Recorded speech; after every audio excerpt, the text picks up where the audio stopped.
estamos con mis amigos, nos vamos a una discoteca y en esta discoteca pues a mí me da por beber tequila y hacer ahí el show con él, pero cosa que nunca había hecho, ni me gustaba hacerlo, ni mucho menos lo hice.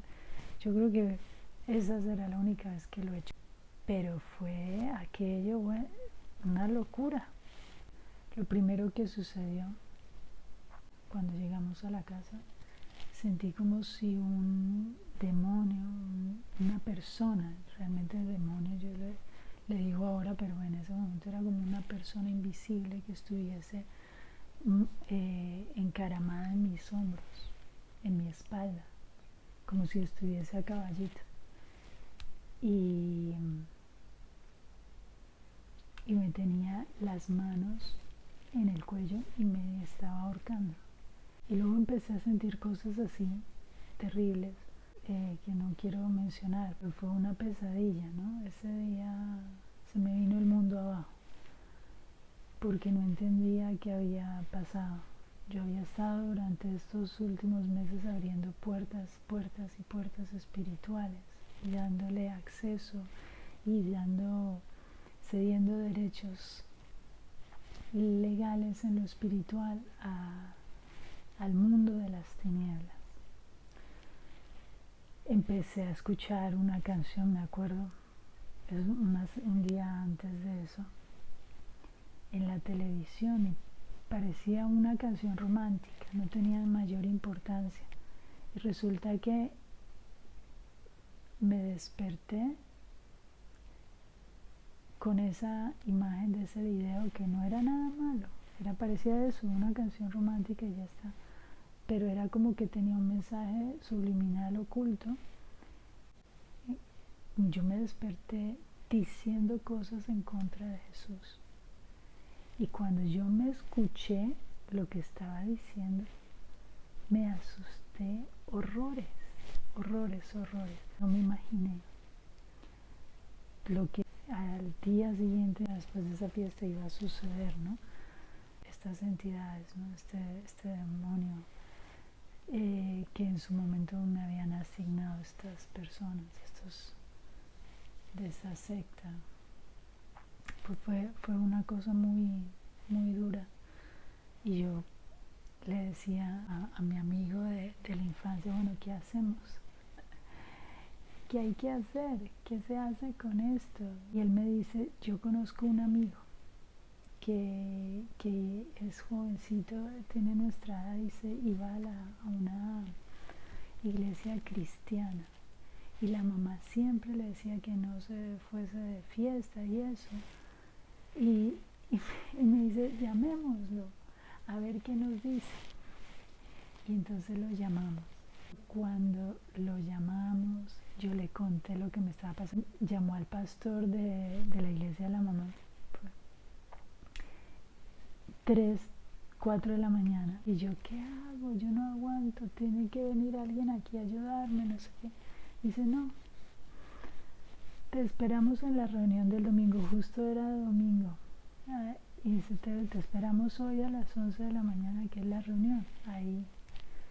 Y vas a la reunión y ya está. Y yo, vale. Y me voy con ellos, con el amigo de mi amigo y yo. Nos vamos los 3. Entramos a esa reunión, la primera vez que yo realmente pisaba una iglesia cristiana. Era una iglesia cristiana tradicional. Entonces entramos y me acuerdo que en la reunión pues yo no paraba de sentir este demonio ahí molestándome. Y dice el pastor, bueno, los que no han aceptado públicamente a Jesús como su Señor y Salvador, que vengan aquí adelante y lo acepten, y no sé qué. Yo nunca había hecho una oración de aceptar a Jesús como Señor y Salvador en voz alta, públicamente. Esa fue mi primera vez de hacerlo, y fue en esa circunstancia. Obviamente yo había ya he tenido experiencias con Jesús, amaba a Jesús, todo, pero yo realmente vine a tener esa experiencia tremenda de aceptar a Jesús públicamente en ese momento. Y digo experiencia tremenda porque de verdad que lo fue. Yo no supe qué me pasó, pero sé que algo cambió el día en que yo declaré públicamente que Jesús era mi Señor y Salvador. Primero lo hice con todo mi corazón, obviamente. Y cuando lo expresé así públicamente, cuando hice esta oración en voz alta, fue maravilloso porque sentí como si Jesús me lavaba de todos mis pecados, de todo lo que había estado haciendo, de todo lo que había, las puertas que yo había abierto durante ese tiempo.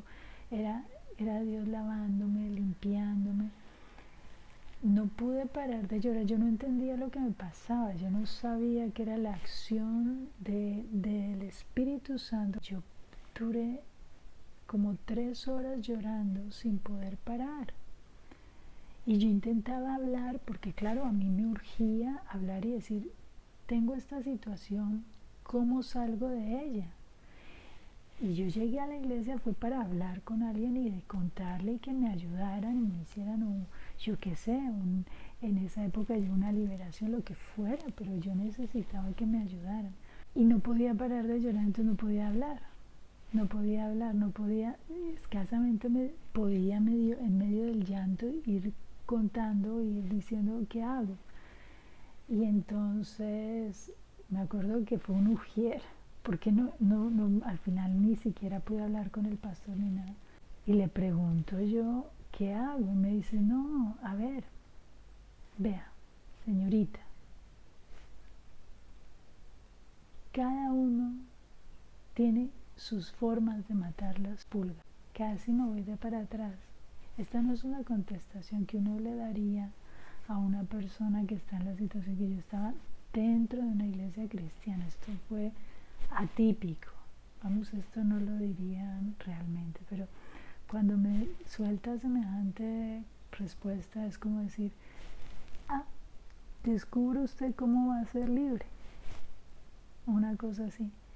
Y decía, pues haga guerra espiritual. Y yo, ¿pero qué es eso? Yo no entiendo. Claro, yo nunca había oído el término guerra espiritual, pero ¿cómo se hace guerra espiritual? Agarro a bibliazo limpio, al demonio o sea, ¿qué hago? O sea, yo no entendía ni sabía qué hacer, literal no tenía ni idea. Entonces me explica, no, usted tiene que hacer una oración y atar a los demonios. Pero ¿cómo que atar? ¿Cómo se atan? Y entonces me decía, a ver, pues usted dice esto y menciona algunos versículos. Y yo, ¿qué versículos? Y entonces el hombre le hice que me escribiera en una hoja algunos versículos, que me dijera cómo tenía que orar, ¿no? Ato en el nombre de Jesús todo espíritu inmundo, bueno, y los versículos que él me dijo. Y entonces yo andaba con esa hojita como mi tesoro, vale, gracias. Y entonces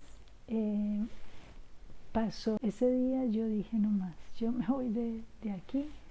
Me fui de la ciudad en la que estaba de vacaciones y me voy de nuevo para la ciudad donde viví. Y digo, bueno, algo tendré que hacer allá, buscar una solución. Entonces me fui, viajé esa noche y no encontraba vuelo. Pues yo estaba desesperada, yo me quería ir. Y entonces cogí un autobús y eran casi 8 horas de viaje. Y entonces en ese autobús se me sienta un hombre al lado. Y ese hombre automáticamente se me sentó al lado, me empezó a mirar con una lascivia y yo sabía que era el demonio que se estaba manifestando a través de él, ¿no?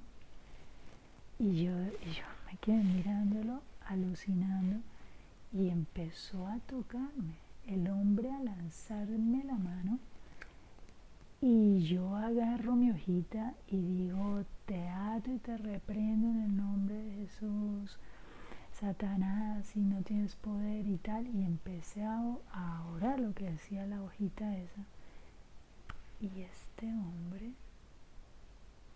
viajó así todo el tiempo, o sea, que no viajó así normal, no viajó así, no, así, con las manos en esta posición, así, como si lo hubiesen literalmente atado, y quieto todo el viaje, y así, 8 horas. Y yo, ahí fue cuando me dije: uy, estas oraciones, esto tiene poder, ¿no? Orar en el nombre de Jesús, atar demonios, esto es impresionante. Entonces empezó a crecer mi fe. Empezó en medio de esa tormenta a ver una pizquita de luz, de esperanza, de cómo podía salir de la situación en la que estaba. Entonces era como: uy, vale, sí funciona. Bien,